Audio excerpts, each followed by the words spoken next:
사랑하는 여러분, 1월 마지막 주 주일 예배입니다. 우리가 마음과 뜻과 온 정성을 다해 드리는 예배가 될 수 있도록 우리 함께 기도하며 우리 예배 자리로 나아갈 텐데요. 하나님, 오늘 우리에게 필요한 은혜를 부어 주옵소서, 말씀에 순종하게 하여 주옵소서. 이 두 가지 기도 제목을 가지고 함께 기도하며 예배를 시작하도록 하겠습니다.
우리 다 함께 사도신경으로 하나님을 향한 우리의 믿음을 함께 고백하도록 하겠습니다. 나는 전능하신 아버지 하나님, 천지의 창조주를 믿습니다.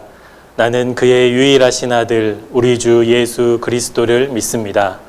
그는 성령으로 잉태되어 동정녀 마리아에게서 나시고 본디오 빌라도에게 고난을 받아 십자가에 못 박혀 죽으시고 장사된 지 사흘 만에 죽은 자 가운데서 다시 살아나셨으며 하늘에 오르시어 전능하신 아버지 하나님 우편에 앉아 계시다가 거기로부터 살아있는 자와 죽은 자를 심판하러 오십니다.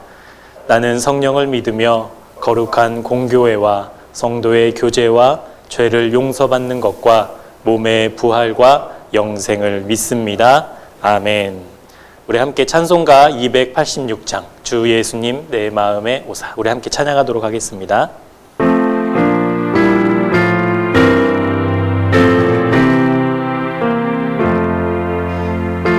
예수님 내 맘에 오사, 날 붙들어 주시고 내 마음에 새 힘을 주사 늘 기쁘게 하소서. 사랑의 주, 사랑의 주, 내 마음속에 찾아오사 내 모든 죄 사하시고 내 상한 맘 고치소서. 주 예수님 내 맘에 오사 내 소원 다하시고 내 무거운 짐 맡아주사 참 평안을 주소서. 사랑의 주, 사랑의 주, 내 맘속에 찾아오사 내 모든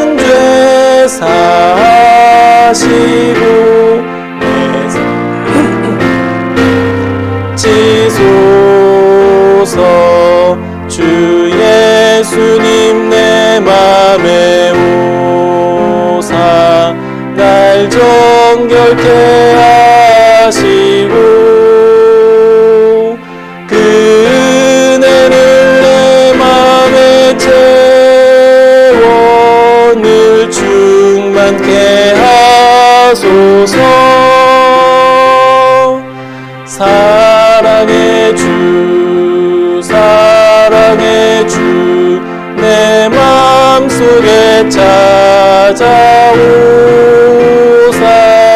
내 모든 죄 사하시고 내 상한 맘 고치소서.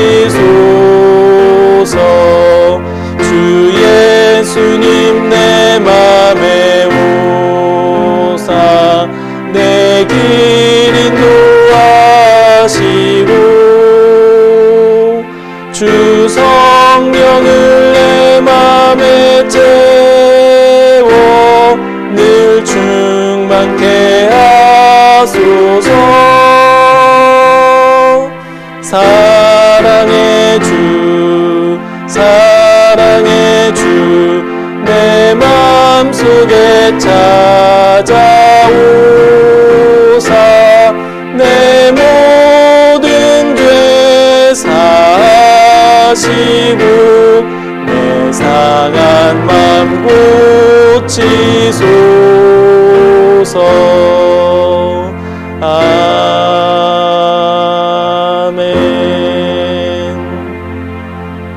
우리 함께 공동기도문으로 기도하도록 하겠습니다. 주님, 우리가 주님 앞에 섭니다. 회복의 주님께서 이 예배를 통해 하나님과의 관계가, 말씀과 기도의 관계가 회복되기를 소망합니다.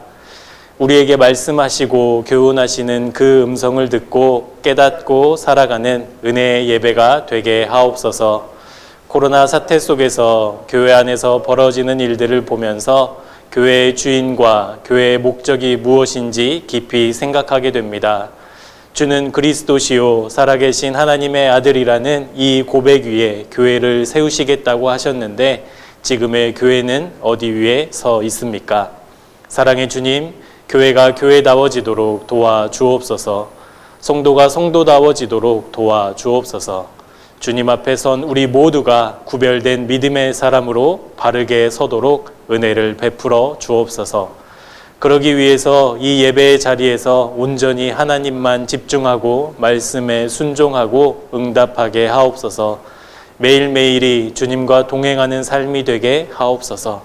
특별히 코로나 사태 속에서도 우리의 믿음을 지켜 돌보아 주시기를 간절히 기도합니다.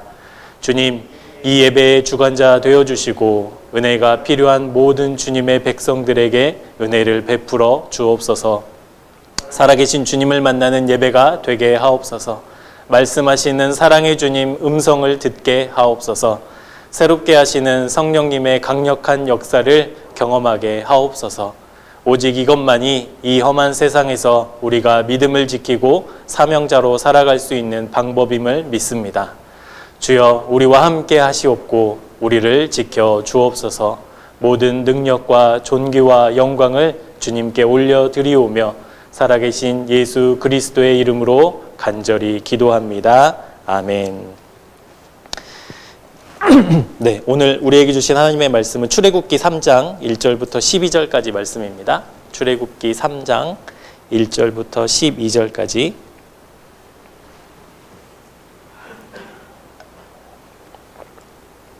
출애굽기 3장 1절부터 12절까지 말씀을 우리 한 목소리로 같이 읽도록 하겠습니다. 우리 온라인 예배를 드리시고 또 준비하시는 분들은 성경을 펴시고 함께 우리 말씀을 읽도록 하겠습니다. 출애굽기 3장 1절부터 12절까지 말씀입니다. 모세가 그의 장인 미디안 제사장 이드로의 양떼를 치더니 그 떼를 광야 서쪽으로 인도하여 하나님의 산 호렙에 이르매 여호와의 사자가 떨기나무 가운데로부터 나오는 불꽃 안에서 그에게 나타나시니라. 그가 보니 떨기나무에 불이 붙었으나 그 떨기나무가 사라지지 아니하는지라. 이에 모세가 이르되 내가 돌이켜 가서 이 큰 광경을 보리라. 떨기나무가 어찌하여 타지 아니하는고 하니 그때 여호와께서 그가 보려고 돌이켜 오는 것을 보신지라. 하나님이 떨기나무 가운데서 그를 불러 이르시되 모세야 모세야 하시매 그가 이르되 내가 여기 있나이다. 하나님이 이르시되 이리로 가까이 오지 말라. 내가 선 곳은 거룩한 땅이니 내 발에서 신을 벗으라. 또 이르시되 나는 내 조상의 하나님이니 아브라함의 하나님, 이삭의 하나님, 야곱의 하나님이니라. 모세가 하나님 배웁기를 두려워하여 얼굴을 가리매 여호와께서 이르시되 내가 애굽에 있는 내 백성의 고통을 분명히 보고 그들이 그들의 감독자로 말미암아 부르짖음을 듣고 그 근심을 알고 내가 내려가서 그들을 애굽인의 손에서 건져내고 그들을 그 땅에서 인도하여 아름답고 광대한 땅, 젖과 꿀이 흐르는 땅, 곧 가나안 족속, 헷 족속, 아모리 족속, 브리스 족속, 히위 족속, 여부스 족속의 지방에 데려가려 하노라. 이제 가라. 이스라엘 자손의 부르짖음이 내게 달하고 애굽 사람이 그들을 괴롭히는 학대도 내가 보았으니 이제 내가 너를 바로에게 보내어 너에게 내 백성 이스라엘 자손을 애굽에서 인도하여 내게 하리라. 모세가 하나님께 아뢰되 내가 누구이기에 바로에게 가며 이스라엘 자손을 애굽에서 인도하여 내리이까. 하나님이 이르시되 내가 반드시 너와 함께 있으리라. 내가 그 백성을 애굽에서 인도하여 낸 후에 너희가 이 산에서 하나님을 섬기리니 이것이 내가 너를 보낸 증거니라. 아멘. 네, 오늘 출애굽기 3장 1절부터 12절까지 말씀을 가지고 믿음의 국계선 모세처럼, 믿음의 국계선 모세처럼이라는 제목으로 하나님의 말씀을 함께 나누도록 하겠습니다. 작년에 영국에 있는 크리스찬 투데이라는 그런 잡지가 있는데요. 그 크리스찬 투데이에서 크리스찬들이 제일 좋아하는 말씀들이 무엇인가, 그 말씀들을 어떤 말씀들을 사랑하는가라는 제목으로 이렇게 설문조사를 했다고 해요. 총 7가지의 말씀을 골랐는데요. 첫 번째 말씀은 요한복음 3장 16절입니다. 우리가 너무나도 잘 알고 있는 말씀이죠. 하나님이 세상을 이처럼 사랑하사 독생자를 주셨으니 이는 그를 믿는 자마다 멸망하지 않고 영생을 얻게 하려 하심이라. 여러분, 두 번째 말씀은 뭐냐면요, 마태복음 11장 28절입니다. 마태복음 11장 28절, 수고하고 무거운 짐진 자들아 다 내게로 오라. 내가 너희를 쉬게 하리라. 세 번째는 마태복음 7장 7절입니다. 잘 알고 있는 말씀이죠. 구하라, 찾으라, 두드리라. 그 말씀이고, 네 번째 말씀은 로마서 8장 28절입니다. 우리가 알거니와 하나님을 사랑하는 자, 곧 그의 뜻대로 부르심을 입은 자들에게는 모든 것이 합력하여 선을 이루느니라. 다섯 번째 말씀은 히브리서 4장 12절 말씀입니다. 하나님의 말씀은 살았고 활력이 있어 좌우의 날선 어떤 검보다도 예리하여 혼과 영과 및 관절과 골수를 찔러 쪼개기까지 하며 또 마음의 생각과 뜻을 판단하나니. 여섯 번째 말씀은 갈라디아서 6장 9절입니다. 우리가 선을 행하되 낙심하지 말지니 포기하지 아니하면 때가 이름에 거두리라. 대망의 일곱 번째 말씀은 데살로니가 전서 5장 18절. 범사에 감사하라. 이것이 그리스도 예수 안에서 너희를 향하신 하나님의 뜻이니라. 말씀을 7개를 이렇게 간추려서 영국 사람들이, 영국 그리스도인들이 가장 좋아하는 말씀들이라는 제목으로 이렇게 기사가 실렸는데요. 여러분, 어떤 기준이고 또 어떤 질문으로 이 말씀들을 선정했는지는 잘 모르겠지만 한 사람이 말씀을 자기의 인생의 표대로 삼고 그 말씀을 암송하고 기억하면서 살아가는 일은 굉장히 귀하고 좋은 일이죠. 여러분, 이 7가지 말씀들 중에 여러분이 좋아하는 성경 구절이 혹시 있으셨나요? 수고하고 무거운 짐진 자들아. 지금 막 괴롭고 힘든 분들에게는 꼭 필요한 말씀이겠죠. 답을 찾고 또 답을 알지 못해 답답하시는 분들에게는 마태복음 7장의 말씀이 구하고 찾고 두드리는 자에게 열어주시겠다는 말씀이 위로가 될 겁니다. 이 구절들을 보면서 제가 생각했던 그 구절이 없어서 저는 좀 깜짝 놀랐어요. 우리나라 그리스도인들이라면 누구나 좋아하는 그 말씀.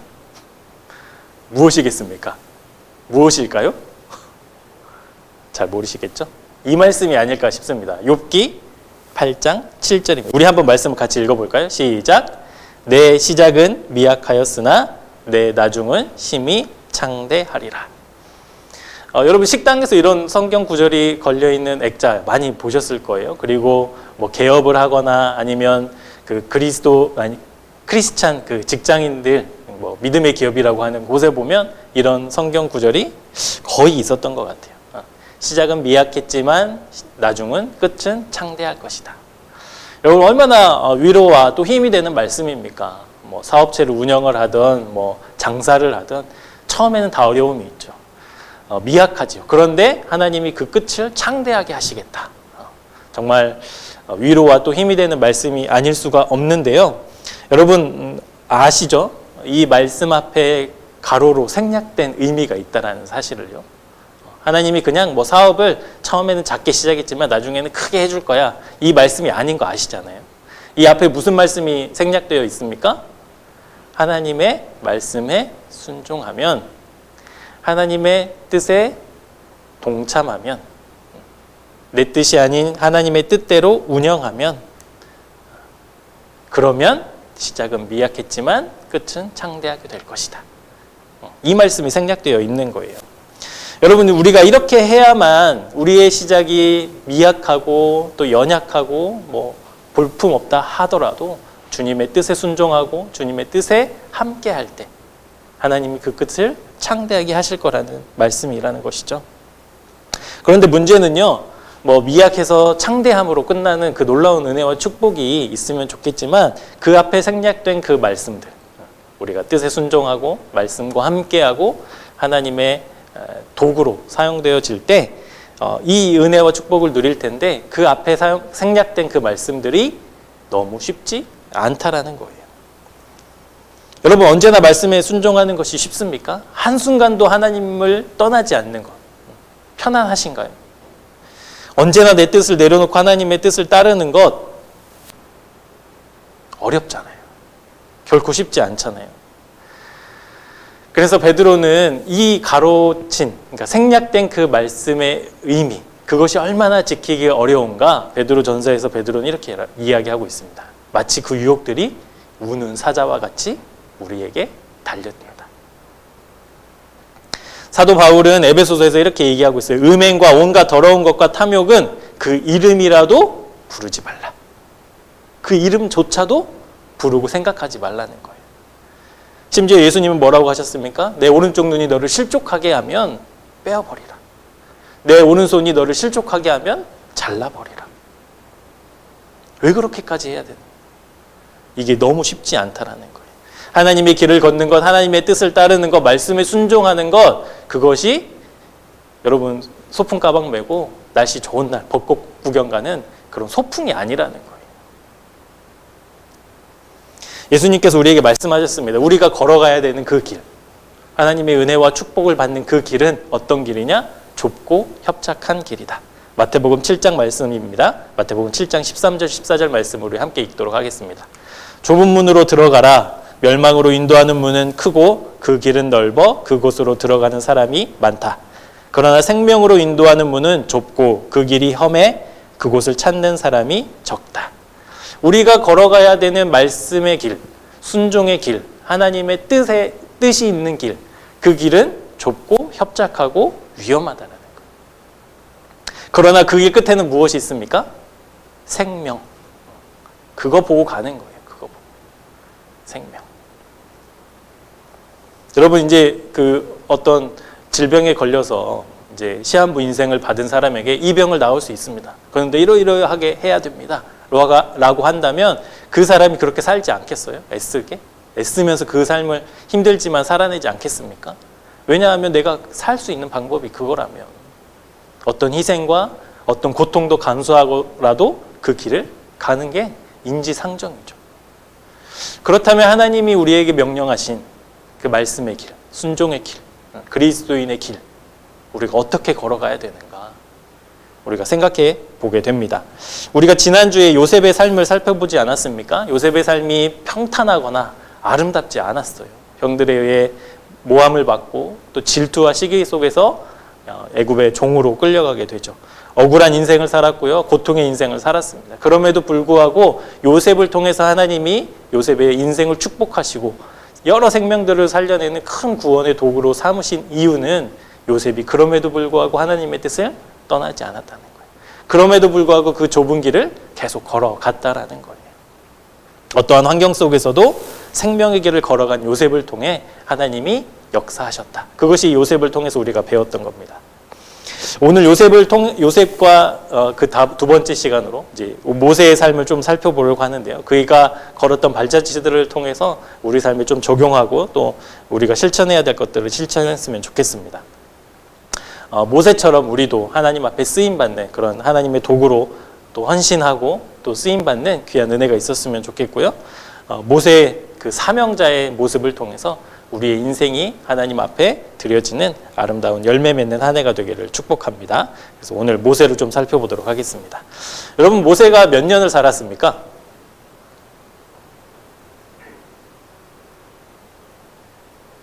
(120년을) 살았어요.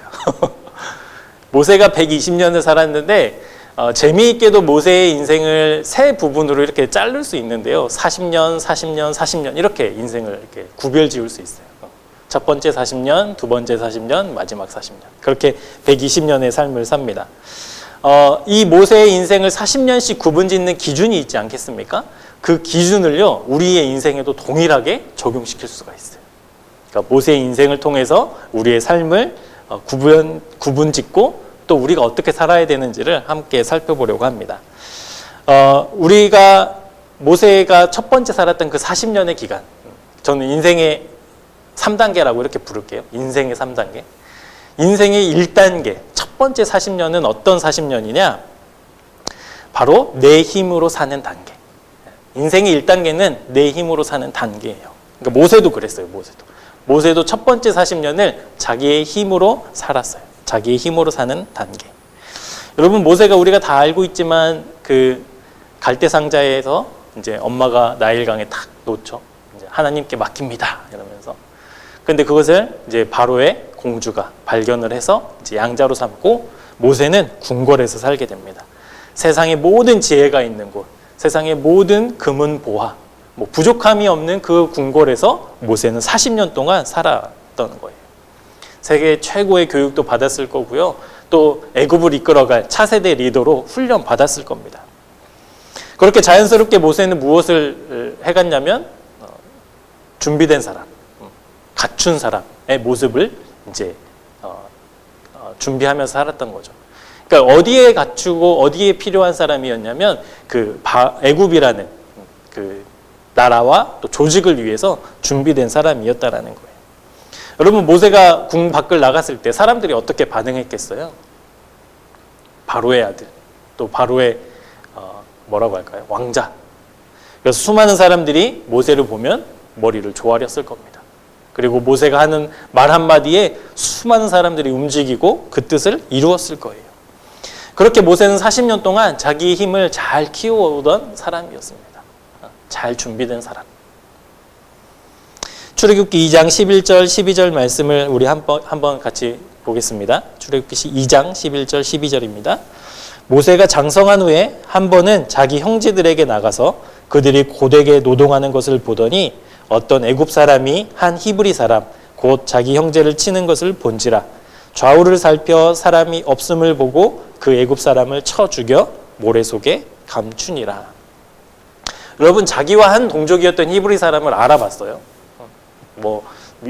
신앙의 훈련, 하나님의 백성이라는 정체성을 잊지 않았다, 이렇게 해석할 수도 있겠습니다. 그리고 그가 그렇게 고통당하는 자기 동족을 위해서 애굽인을 의롭게 죽였다, 이렇게 칭찬하실 분도 있을지도 모르겠어요. 그런데 여러분, 한번 생각해 보십시다. 어떤 사람이 고통당하고 있어서 그 사람을 쳐 죽이는 일, 저건 옳지 않아, 저 사람 심판해야 되겠어 해서 그 사람을 쳐 죽이는 일이 정당합니까? 좀 어색하지 않으세요? 아무리 화가 나도 그렇지. 사람을 그렇게 죽이는 거. 근데 여러분, 한번 상상해 보세요. 모세가 그 애굽 사람을 쳐 죽일 때 어떤 표정과 또 얼마만큼의 힘이 필요했을까? 여러분, 사람이 맞아서 죽는 거 뉴스에도 많이 나오지만 실제로 보지 않아서는 모르겠습니다. 그런데 웬만해서 사람이 죽기가 힘들잖아요. 맞아서 죽는다는 거. 근데 모세가 어떤 표정으로 그 사람을 때려 죽였을까? 또 얼마나 시간이 걸렸을까를 생각해 보면 이건 상당히 끔찍하고 무서운 일이죠. 모세의 얼굴에는 분노가 있었을 겁니다. 분노. 내가 아무리 애굽에서 자랐지만 나는 히브리 사람인데 우리 동족을 괴롭혀? 뭐 이런 분노가 있었을 거고요. 또 모세가 휘두른 그의 주먹에는 자기가 평소에 누리고 의지하고 살았던 그 왕자라는 힘, 그 세상의 힘이 그 주먹에는 실려 있었을 겁니다. 그러니까 모세는 그렇게 살았던 것 같아요. 40년을 자기의 힘을 누리고 자기의 힘을 키워내는 그런 인생을 살았을 겁니다. 사랑하는 여러분, 저와 여러분에게도 내 힘으로 살아갔던 시간이 있었을 거고요. 아니면 내 힘으로 지금 살아가고 계실 수도 있을지도 모르겠어요. 하나님이 원하시는 것보다 내가 더 원하는 것. 하나님의 뜻은 둘째치고 내가 하고 싶은 것. 내 뜻과 내 힘으로 사는 그 시간들이 우리의 인생에는 분명히 있었을 겁니다. 우리가 아까도 말씀했지만 내 시작은 미약했지만 끝은 창대할 것이다. 내가 열심히 노력하면, 내가 열심히 준비하면, 내가 열심히 공부하면 미약했지만 끝은 창대하게 될 거야. 이렇게 확신하며 자신하며 살았던 시간들이 있지 않습니까? 여러분, 모세가 만약에 40년, 첫 번째 그 40년의 인생을 살다가 죽었다면 모세는 아마 세상에서 가장 성공한 사람이었을 거예요. 그렇지 않습니까? 그 죽음의 칼날을 피해 애굽의 나일 강을 건너 애굽의 왕자가 되었고, 또 그곳에서 왕자로 멋지게 살다가 삶을 마감한, 정말 인생 역전의 표본이라고 삼아도 좋을 만큼 모세의 인생은 그렇게 아름답고 또 세상적으로 봤을 때 성공했다고 말할 수 있었을 겁니다.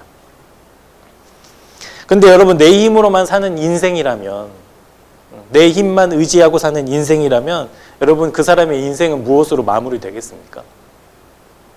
후회죠, 후회. 후회밖에 없어요. 아, 그때 내가 이렇게 선택할 걸. 그때 이렇게 했으면 더 큰 성공을 이루었을 텐데 내가 더 가지지 못해서, 더 열심히 살지 못해서 그런 후회 속에서 삶을 마무리할 수밖에 없을 거라는 거예요. 여러분, 사람들보다 더 많이 가지고 더 많이 누리지 못한 자신의 모습을 한탄하거나 정죄하거나 그렇게 후회로 인생을 마무리할 겁니다. 그게 아니라면, 야, 내가 그동안 인생을 다 들여서 이만큼 쌓고 이만큼 성공했는데 이거 다 가져갈 수도 없네. 내가 무엇을 위해 이렇게 살았지? 그런 후회 속에서 삶을 마무리할 거예요. 자기 힘으로 사는 인생의 끝은 그렇습니다. 자기 힘을 믿고 자기의 힘을 의지하고 살던 인생은 마지막에는 후회로 마무리할 수밖에 없어요. 그런데 여러분, 그런 인생을 하나님이 기뻐하시겠습니까? 내 힘으로 사는 사람들을 기뻐하시겠어요? 그러지 않으시죠. 그래서 하나님께서는 내 힘으로 사는 사람들을 불러내십니다. 어떻게 불러내시냐면 두 번째 40년으로 불러내세요. 두 번째 40년의 주제는 이겁니다. 내 힘을 빼는 단계. 그러니까 처음에는 내 힘으로 살았어요. 그 힘을 키우는 것에 만족하고 그 힘을 키우는 것이 나의 실력이고 능력이었다면 하나님께서는 그 사람을 이제 힘을 빼게 하신다는 거예요. 내 힘을 빼게 하신다는 거예요. 성경에 보면 여러 가지 사건들이 나오는데요. 내 힘을 빼기 가장 좋은 곳이 여러분 어디일까요? 성경 속에서.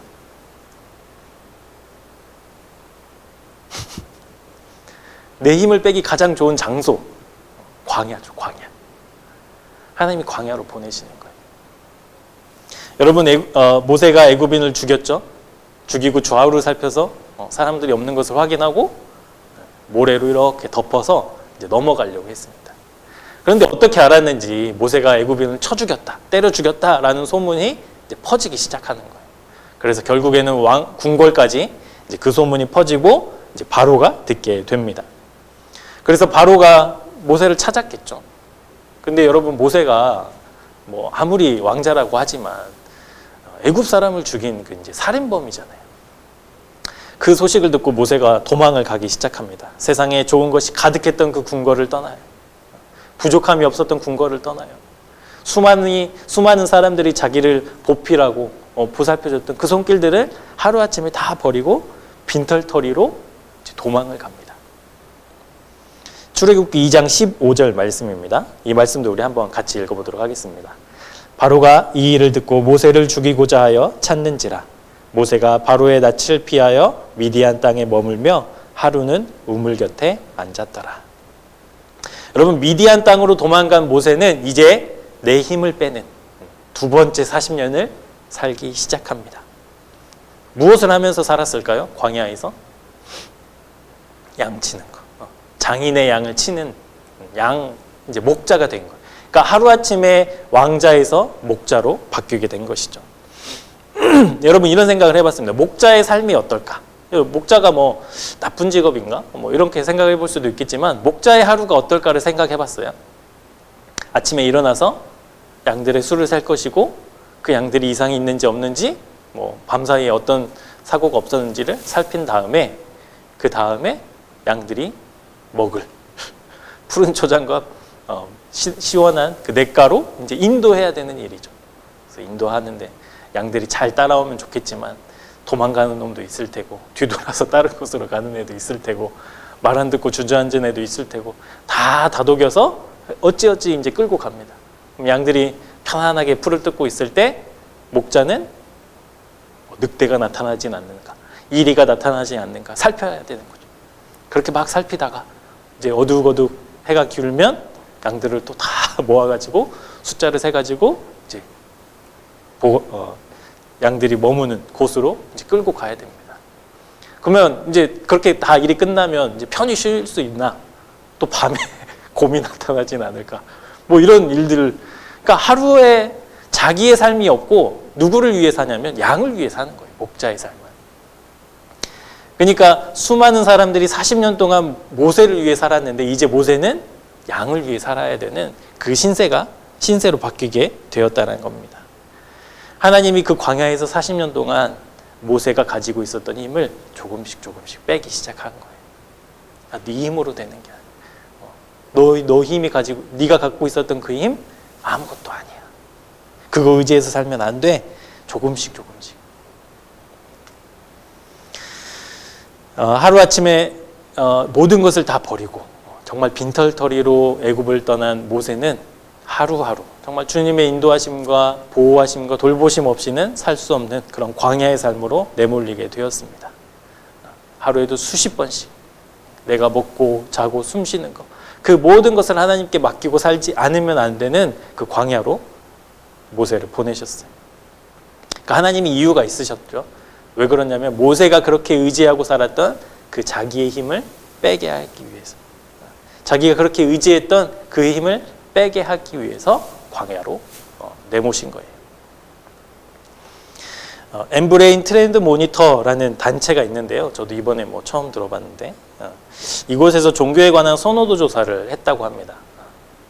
이제 이 코로나 시대에 이제 종교인 과세 이런 문제로 여러 가지 주제를 가지고 설문조사를 했겠죠. 근데 보시는 것처럼 불교는 온화한, 절제하는, 따뜻한 이런 순으로 호감도를 보였고, 천주교도 온화한, 따뜻한, 윤리적인 이런 순으로 호감도를 보였는데, 개신교, 기독교는 어떻게 사람들이 평가를 했냐면 거리를 두고 싶은, 이중적인, 사기꾼 같은 이런 순으로 비호감이 조사됐다라는 거예요. 거리를 두고 싶은, 이중적인, 사기꾼 같은 교회가 되어버렸다는 거예요. 여러분 참 마음이 아프죠. 우리가 하나님 믿고 또 교회 생활하고 신앙생활하고 있지만 세상이 우리를 이렇게 바라본다라는 사실은 굉장히 마음이 아픕니다. 근데 여러분 또 지금 코로나 시대에 교회가 진짜 이렇게 손가락질 당하고 있잖아요. 여러분 뉴스 보셨는지 모르겠어요. 그 선교단체 요즘 한참 문제되고 있는 선교단체 그 동네 주민이 막 계란을 들고 와서 교회를 향해서 계란을 막 던지는 모습도 봤었는데, 얼마나 많은 교회와 얼마나 많은 목회자와 또 얼마나 많은 선교단체들이 이 바이러스를 전파시키는 숙주의 역할을 계속 지속적으로 해오고 있었잖아요. 그러니까 그때마다 교회들은 일부의 교회다, 일부의 교인이다, 일부의 목사다라고 얘기했는데 너무 자주 많이 그 일부가 너무 많이 나오는 거예요. 그래서 사람들의 인식이 거리를 두고 싶고 이중적이고 사기꾼 같다라고 평가하고 또 그런 이미지로 받아들이는 것 자체는 이상하지 않아 보입니다. 그래서 저 1년에 이렇게 사태를 쭉 보면서 제 개인적으로는 어떤 느낌을 받냐면 하나님이 한국교회의 힘을 좀 빼시려고 하시는구나라는 느낌을 받아요. 누가 심판이다, 하나님이 한국교회를 치셨다라고 보시는 분도 계시겠지만, 저 개인적으로는 하나님 한국교회에 힘을 빼시려고 하시는구나. 모세가 두 번째 40년을 보냈던 그 단계이지 않을까라는 생각을 하게 됩니다. 여러분, 교회가 얼마나 오랫동안 돈의 힘을 의지하고 살았습니까? 수없이 많이 모인 사람들의 힘을 의지하고 살았습니까? 얼마나 교회 안에 주어진 그 힘과 권력을 휘두르며 살았습니까? 솔직히 여러분, 그렇지 않은 교회를 다녔는데요, 저는 그런 적이 한 번도 없는데요 하시는 분 있어요? 없잖아요. 내가 다닌 교회, 내가 거쳐온 교회들 안에 그 부조리와 불합리와 정의롭지 못한 모습들이 얼마나 많이 있었습니까? 목사 한 사람이 수십 수백억의 비자금 사건, 교회가 셀 수 없을 만큼의 부동산을 갖고 있고, 또 수많은 사업체들을 운영하고, 또 수많은 직책들을 가지고 이 세상에서 인정받고 존경받고 높임받는 그런 일들이 여러분 비일비재하잖아요. 불법이 난무하고 법을 뒤집기도 하고 비상식적으로 일어나는 일들이 여러분 우리가 다니고 있는 한국교회 안에서 얼마든지 일어나지 않습니까? 저도 개인적으로 그런 경험이 있는데요.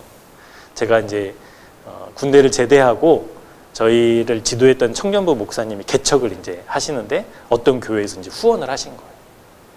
후원을 해서 개척을 돕고, 이제 목사님 혼자 개척하기 어려우니까 이제 제가 그때 신학생이었으니까 이제 좀 전도사로 같이 섬기자 해가지고 좋습니다 해가지고 막 교회도 알아보고 막 인테리어도 하고 이제 거의 완공이 되어갈 즈음에 어떤 일이 벌어졌냐면, 그 교회 개척을 후원했던 교회에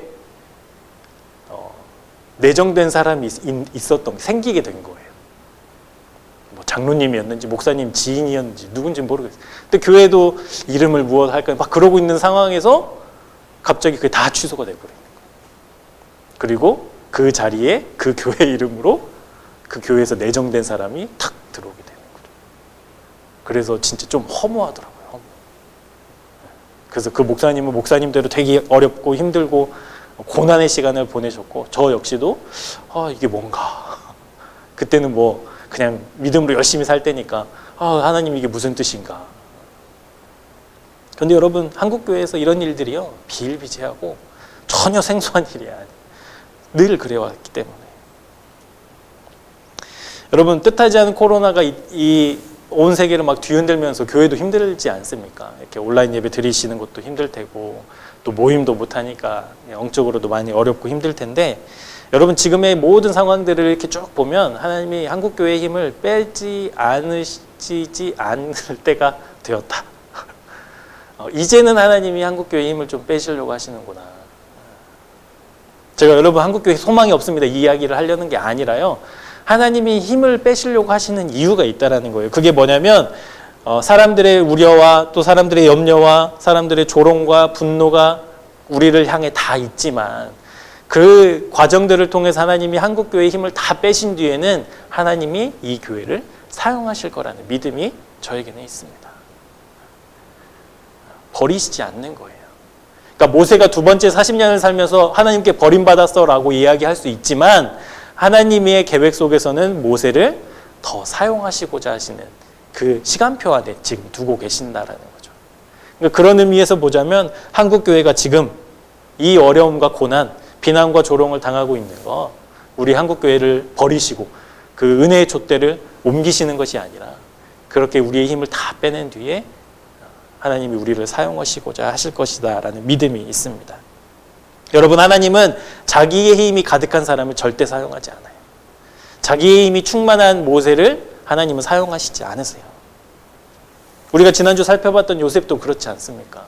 자기의 힘과 의지로 그 고난들을, 어려움들을 이겨내려고 했다면 하나님 역사하지 않으셨을 거예요. 자기가 비록 모함을 받아도, 계략에 빠져서 고통 중에 있어도 하나님의 뜻을 의지하려고 할 때 하나님은 요셉을 통해서 놀라운 역사들을 이루어 가시는 거 우리가 확인하지 않았습니까? 그런 의미로 본다면 한국교회도, 저와 여러분 모두도 우리의 힘을 빼야만 하는 것이죠. 그 힘을 뺄 때 하나님의 역사가 이루어진다라는 거예요. 여러분 겟세마네 기도 기억하시잖아요. 예수님이 십자가를 앞두시고 기도하실 때 뭐라고 기도하셨어요? 아버지요, 내 뜻대로 마시고 하나님의 뜻대로 하십시오. 우리 힘을 빼는 거예요. 거기서부터 역사가 일어나는 거예요. 그렇다면 한국교회의 부흥과 한국교회의 회복과 한국교회의 놀라운 능력은 어디에서부터 나타나느냐? 다 버려두고 이제 주님의 뜻대로 하옵소서. 이 고백이 교회들마다 있을 때 한국교회에 소망이 있다고 저는 믿습니다. 그래서 여러분 우리 교회를 위해서 꼭 기도해 주십시오. 우리 교회를 위해서. 우리 교회가 이제 1년에 한 번씩 이제 교세 통계를 이렇게 작성을 하는데요. 우리 교회가 가진 재산이랑 또 1년 동안 우리가 썼던 그 금액을 이렇게 쫙 해보니까 1억이 넘더라고요. 1억이. 와, 1억이 넘네. 근데 덜컥 제가 막 그렇게 막 조사를 하면서 덜컥 들었던 마음이 아이고 큰일 나겠다. 이거 정신 똑바로 안 차리면 큰일 나겠다. 고작 1억 가지고 할 수 있지만 여러분 10억, 100억이 될지 어떻게 합니까? 지금도 막 이러면 10억, 100억 된다고 안전하겠습니까? 그래서 이 교회를 위해서 기도해야 되겠다라는 생각 많이 했어요. 무슨 기도냐면 하나님 우리 교회가 돈을 의지하지 않게 해주십시오. 하나님 우리 교회가 목사들 의지하지 않게 해주십시오. 사람의 힘, 돈의 힘 의지하지 않게 해주십시오. 그 기도가 꼭 필요하겠다. 그렇게 운영되어지는 교회여야 할 때 우리 새생명교회가 교회다운 교회로 바로 서겠다. 그러기 위해서는 여러분 그런 기도도 필요하겠지만 또 여러분 한 사람 한 사람이 정말 주님 앞에 내 힘을 빼고 하나님의 뜻을 인정하고 그 뜻을 따르는 정말 제대로 된 그리스도인 제자로 살아가야 한다는 사실이죠. 우리 베드로전서 4장 12절 말씀도 한번 보도록 하겠습니다. 사랑하는 자들아 너희를 연단하려고 오는 불시험을 이상한 일 당하는 것 같이 이상히 여기지 말라. 연단을 위한 불시험, 불순물을 태우는 거예요. 다 제거하고 순수하게 남게 하기 위해서 하나님은 더 높은 불로 연단하시는 거예요. 그걸 이상하게 여기지 말라는 거예요. 교회가 조롱을 받고요, 계란 세례를 받고 사람들이 손가락질하고 야유를 보낼 때 우리가 위축되고 아이고 어떡하니 걱정 이런 게 아니라 정말 우리가 하나님 앞에 제대로 서 있는가. 한국교회는 욕먹지만 나라는 사람은 지금 하나님 앞에 제대로 선 그리스도인 제대로 된 제자로 살고 있는가, 이것을 점검해 봐야 합니다. 그러기 위해서 우리가 빨리 우리 힘을 빼는 거예요. 우리 힘을 더 이상 의지하지 않는 거예요. 여러분 자기의 힘을 의지했고 자기의 힘을 믿었던 모세, 그것을 휘두르며 살았던 모세도 그 힘을 빼기 위해서 광야로 다 몰려갔습니다. 그 40년 동안을 그곳에서 불시험을 받은 거예요.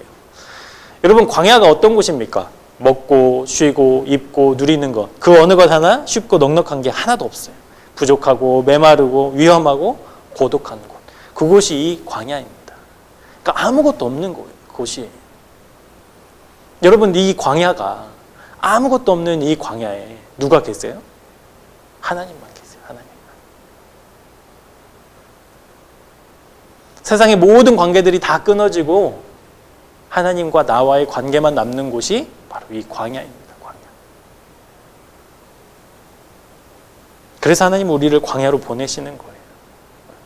다른 거 생각하지 말고 하나님만 바라보라고. 다른 것 의지하지 않고 하나님만 의지하라고.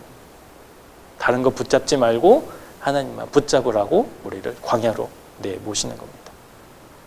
그래서 하나님께서는 자기의 힘을 빼기 위해서 오직 하나님만 계시는 광야로 모세를 보내셨습니다.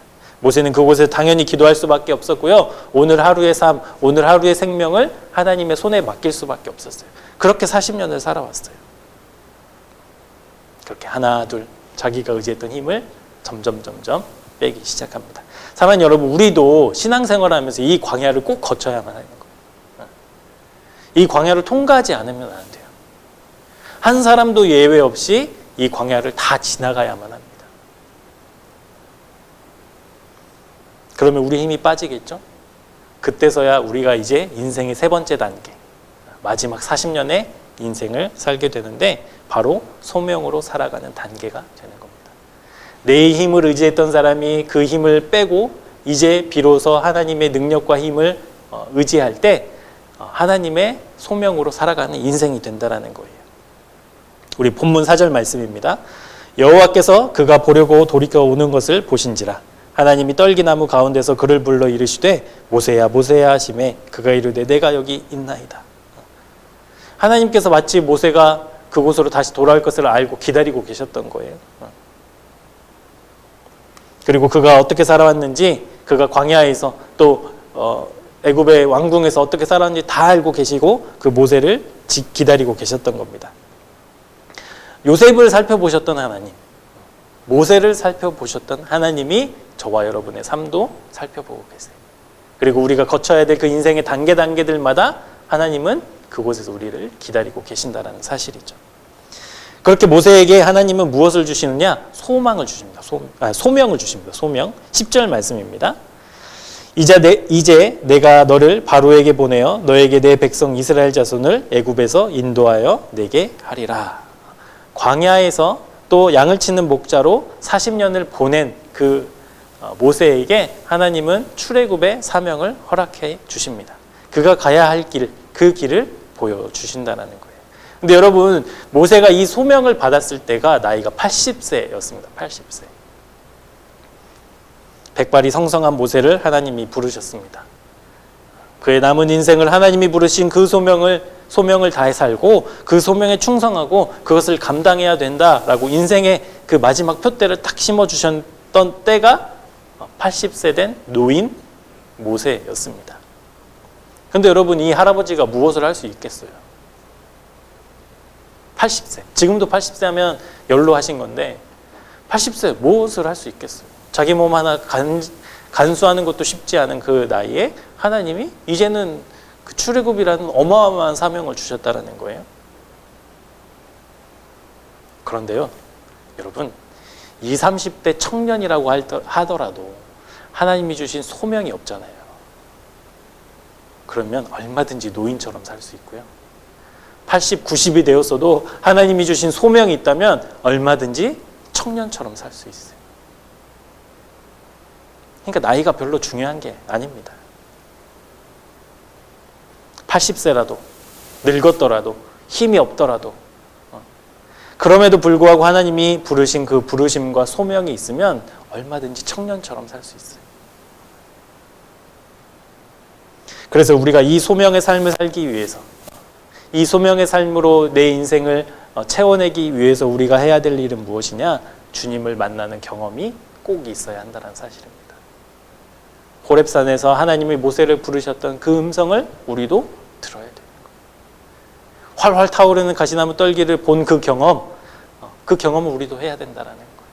나를 부르시고 나를 통해 일하고자 하시는 하나님의 그 부르심과 소명을 우리도 반드시 들어야 하는 겁니다. 여러분, 그런 경험이 여러분에게 있습니까? 나를 만나주신 하나님, 나를 부르신 하나님의 경험이 있으세요? 없으시다면 우리가 올 한 해 정말 이것을 위해서 열심히 기도했으면 좋겠어요. 나를 만나주십시오. 나와 함께 해주십시오. 나를 사용해 주십시오. 여러분, 가나안으로 가는 40년의 여정이 어땠는지 우린 잘 알고 있죠. 잘 되면 잘 되는 대로 불평, 안 되면 안 되는 대로 불평. 왜 우리를 이 광야에서 죽게 하느냐고 따지고 욕하고 우르르 몰려가서 모세를 막 곤란하게 했던 그 40년의 삶. 근데 그것을 받는 모세는 80세의 할아버지. 여러분, 한 달에서 한 50일 정도면 갈 수 있는 가나안 땅, 그 땅을 40년 동안 뱅뱅 돈 거예요.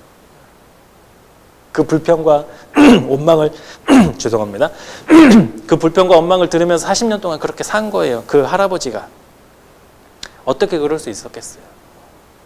가시떨기 나무에서 하나님이 분명히 자기에게 하신 그 말씀을 들은 경험이 있기 때문에, 그 음성이 진짜 하나님의 음성이라는 확신이 있기 때문에, 그 소명이 나에게 주신 하나님의 뜻이라는 것을 알기 때문에 어렵고 힘들었지만 그 40년을 견뎌낼 수 있었다는 거죠.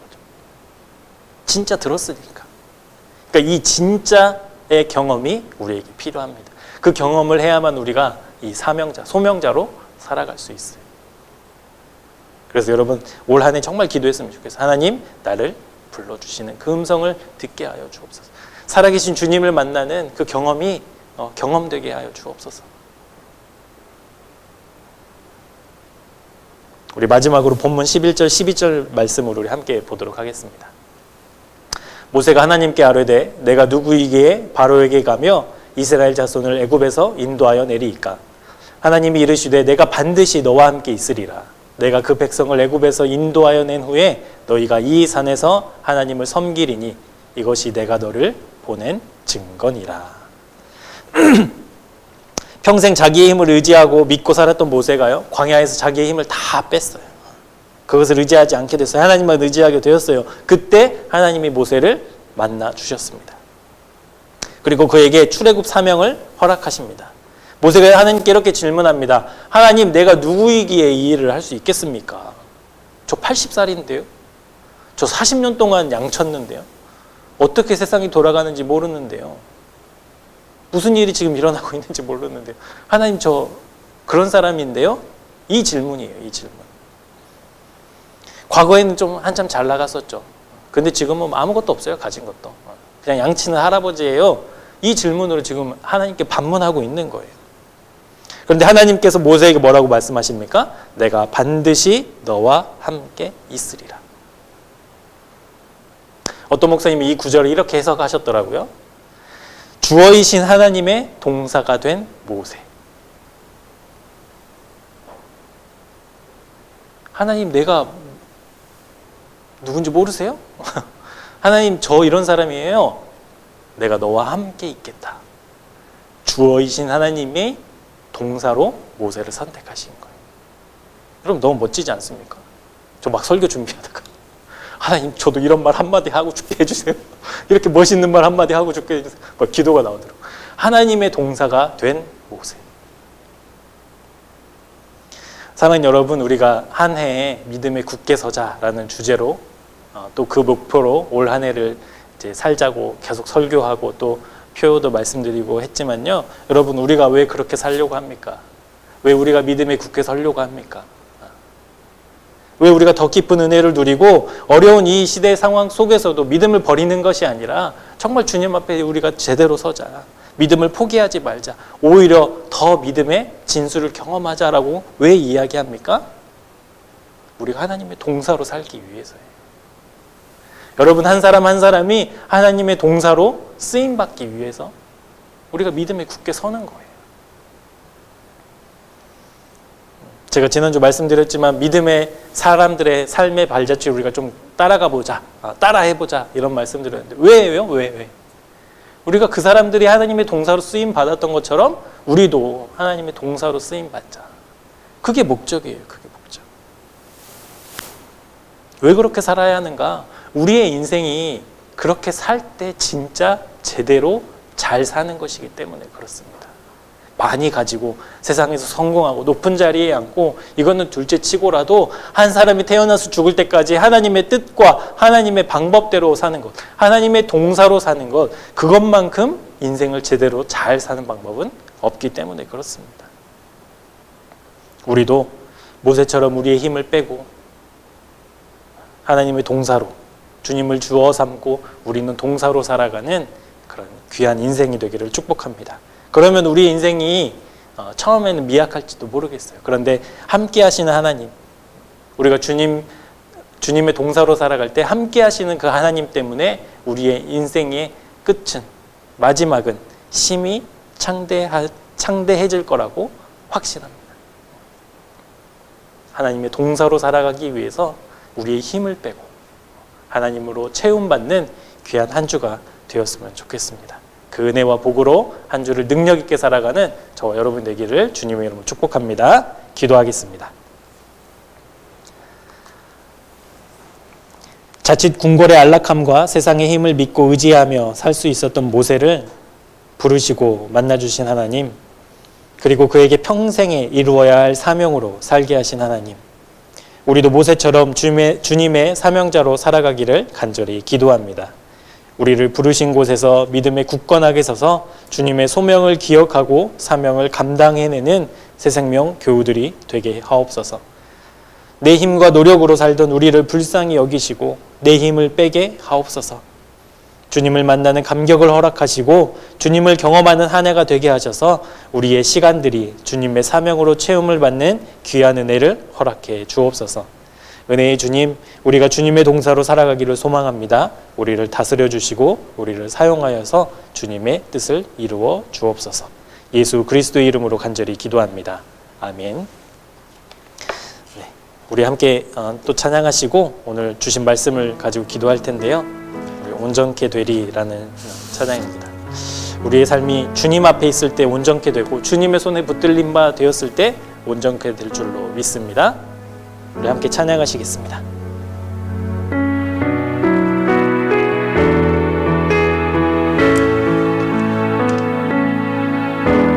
주 앞에 나와 제사를 드리네.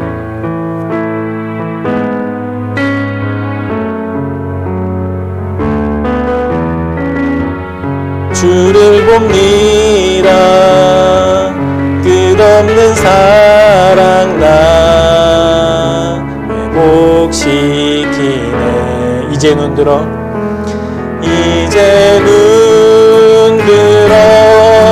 주 보네. 그 능력 날 새롭게 주님의 사랑 날 만지시니 내 모든 두려움 사라지네.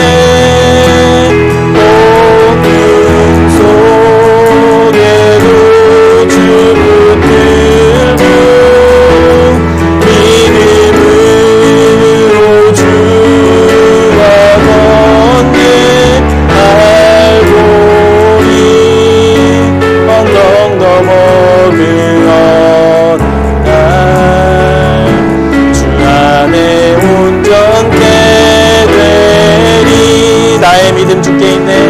나의 믿음 주께 있네. 십자가 능력이 내 영광 되었네.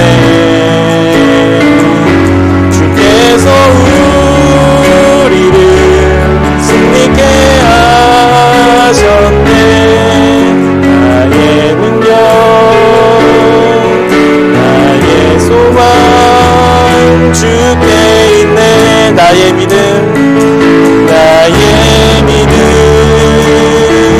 주께 있네. 십자가 능력이 내 영광 되었네.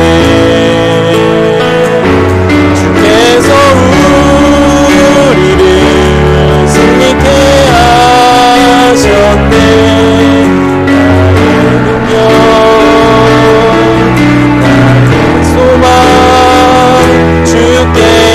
나의 믿음 주께 있네. 나의 믿음 주께 있네. 십자가 능력이 내 영광 되었네. 주께서 우리를 승리케 하셨네.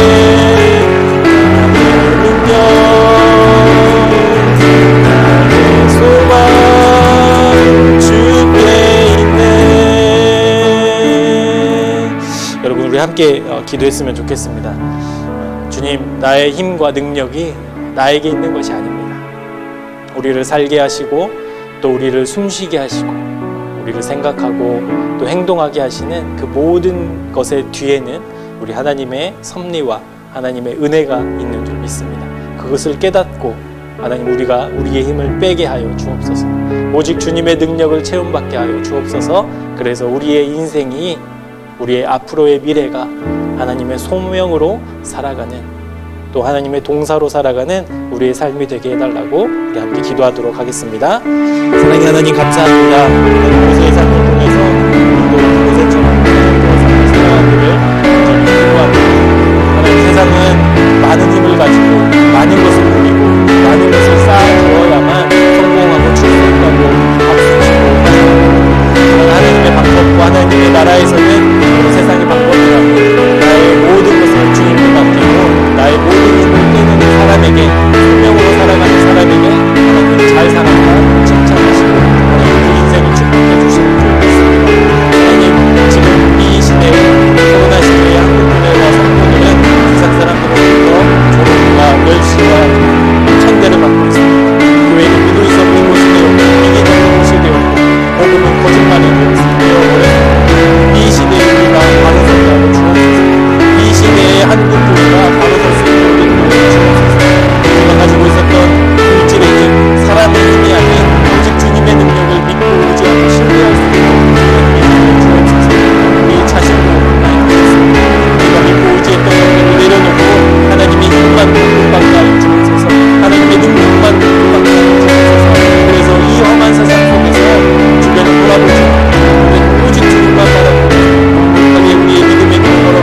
한 사람의 인생을 주관하시고 하나님의 뜻과 계획으로 인도하시는 하나님, 오늘 모세의 삶을 통해 우리도 우리의 힘을 빼고 주님의 사명자로 살아가는 것이 하나님의 뜻임을 깨닫게 하시니 감사합니다. 내 힘과 의지를 섬기는 것에서 주님의 주인 되심을 인정하고 우리는 주님의 동사로 쓰임받는 삶이 인생에서 얼마나 귀하고 복된 일인지를 깨닫게 하셨사오니 우리 모두 주님의 동사로 헌신하는 사명자들이 되게 하여 주옵소서. 하나님이 창조하신 그 목적을 회복하는 것이 인생을 제대로 사는 것입니다. 인생을 제대로 사는 것만큼 우리에게 중요한 일은 없습니다. 주여, 호렙산에서 모세를 만나 주셨듯이 우리를 만나 주옵소서. 우리에게 주님의 부르심을 듣고 경험하게 하여 주옵소서. 그리하여 우리 새생명교회 교인 모두가 주님이 주신 사명으로 무장하여 믿음을 조롱하는 이 시대 속에서도 더욱 믿음 위에 굳게 서서 주님의 영광을 비추어내는 도구로 살아가게 하여 주옵소서. 우리에게 베푸신 은혜에 감사하며 예물을 드립니다. 우리의 온 마음과 정성을 다해 드리오니 기쁘게 받아주시고 이 물질의 주인이 되어 주셔서 주님의 뜻대로 주님의 사역에 동참하는 예물이 되게 하옵소서. 물질의 부족으로 어려움이 없게 하시고 또 물질의 넉넉함으로 나태하지 않게 하여 주옵소서. 주신 것에 만족하고 자족하는 비결을 가르쳐 주시고 주신 것들을 잘 사용할 수 있는 청지기의 마음을 허락해 주옵소서. 우리의 구원자 되시며 영광 되시는 예수 그리스도의 은혜와 하나님 아버지의 변치 않으시고 확증하신 사랑하심과 연약한 우리를 위해 탄식하며 중보하시는 성령님의 역사가 믿음과 교회와 하나님이 조롱받는 이 시대에 주님의 사명자로 주님의 동사로 진짜 믿음으로 살아가기를 다짐하는 우리 모두에게 주님의 은사와 사명을 깨닫고 살아갈 다음 세대에게 지금부터 영원토록 함께하옵시기를 간절히 축원하옵나이다. 아멘.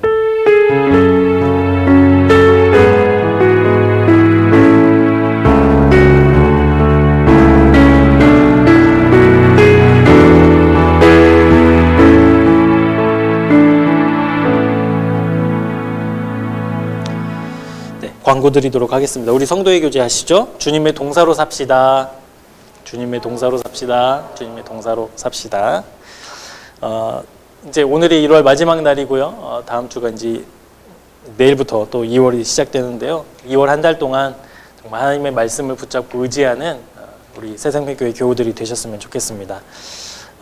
그래서 2월 암송 구절이 있는데요. 요한일서 5장 11절 12절입니다. 여러분 성경 갖고 계신 분들은 이렇게 한번 찾아보셔서 표시해 두셨으면 좋겠어요. 요한일서 5장 11절 12절. 우리 말씀 한번 찾아보시고 같이 읽어보도록 하시죠. 요한일서 5장 11절 12절. 네. 요한일서는 어디 있냐면 신약에 있습니다. 신약 393쪽. 신약 393쪽에 있는 요한일서 5장 11절 12절. 우리 한번 말씀을 같이 읽어보도록 할게요. 시작. 또 증거는 이것이니 하나님이 우리에게 영생을 주신 것과 이 생명이 그의 아들 안에 있는 그것이니라. 아들이 있는 자에게는 생명이 있고 하나님의 아들이 없는 자에게는 생명이 없느니라. 아멘. 네. 뭐 설교와도 좀 연관되죠. 하나님의 아들을 품고 있는 사람에게는 생명이 있지만 그렇지 않은 사람에게 생명이 없다. 하나님의 아들을 품고 예수 그리스도를 마음에 모시고 주로 삼아 살아가는 우리 2월 한 달이 또 되었으면 좋겠습니다. 아까 설교에도 말씀드렸지만 우리 한국교회가 참 기도가 많이 필요한 때인 것 같습니다. 정말 사람들이 제가 교회 다녀요, 뭐 집사예요, 뭐 목사예요, 참 말하기 민망한 시대가 되어버렸어요. 너무 빨리 온 것 같아요. 이런 시대가 올 거라고 생각했지만 너무 빨리 온 것 같아요. 이럴 때일수록 우리가 정말 믿음에 더 굳게 서서 하나님의 영광을 드러내는 도구로 살아가시는 우리 새생명교회 교우들이 되었으면 좋겠습니다. 한 달이 되어서 제가 마지막으로 이제 광고를 드릴 텐데 2021년 그 기도 제목 있잖아요. 아직 제출하지 못하신 분들은 오늘 하루 예배가 끝나고 좀 잠잠히 기도하시고 또 준비하셔서 기도 제목 보내주시기 바랍니다. 오늘까지만 받겠습니다. 기도 제목 이렇게 주시면 함께 기도하도록 할게요. 함께 기도하도록 하고 하여튼 기도가 또 정말 중요한 때이니만큼 우리가 더 기도에 집중하는 우리 새생명교회가 되었으면 좋겠습니다. 한 주도 평안하시고 주님의 동사로 아름답게 살아가시는 한 주가 되기를 또 기도하겠습니다. 감사합니다.